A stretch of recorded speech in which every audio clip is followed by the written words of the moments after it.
Scott here from Classic Elite, and today I'm going to take a look at Sonic 4 Episode 2 for the Xbox Live Arcade. Episode 2 mirrors the evolution of the first two Sega Genesis games by having Tails available in this game. There are 4 full zones in this game and 1 mini zone. The full zones have 3 acts and a boss fight, and the mini zone at the end has a final act and a final boss fight. The overall gameplay is what you'd expect in a Sonic game. It's 2D side-scrolling action, and there's multiple ways to get to the finish line.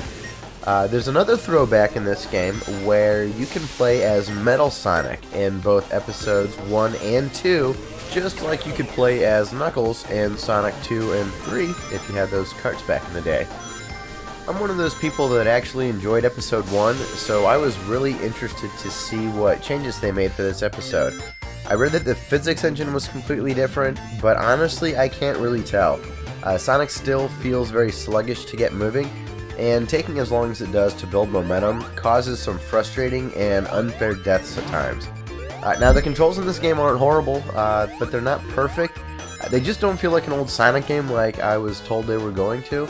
So since I was expecting the controls to be different and play like the older games, I was a little disappointed, but I was able to get used to these controls. Now my favorite part of the game has to be the music. Not only is it right in line with the quality that you'd expect, but it also manages to still give a Genesis type of a feel. There's definitely some notes or some tones that feel like they came straight from the old console. Now, the Sonic games are known for having catchy and fun music, so I have to say that Episode 2 really nailed it. As far as the art goes, it's beautiful. There's really not a lot to say. Luckily, my Hauppauge PVR is picking it up nicely, so you'll be able to see what I'm talking about.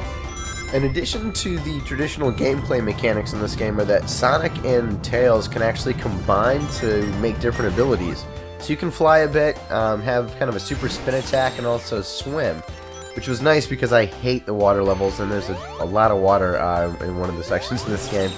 Now, the functions work well, but I don't think that they're necessarily incorporated all that well.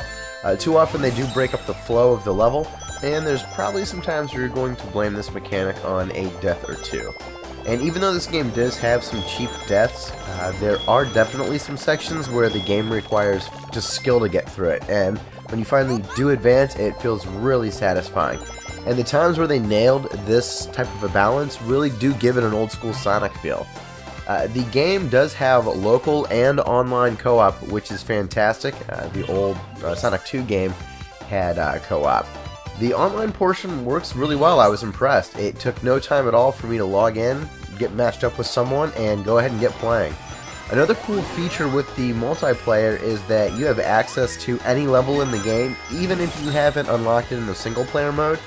This is nice because even though it won't say the progress that you may get through in the multiplayer game, it doesn't limit what you can play with other people, which is pretty cool. All in all, I have to say this is a pretty decent game, and if they do make Episode 3, I'll be buying it. This game has some flaws, and if you were disappointed in Episode 1, I don't think that this version or this episode is going to redeem Sonic 4 in any way.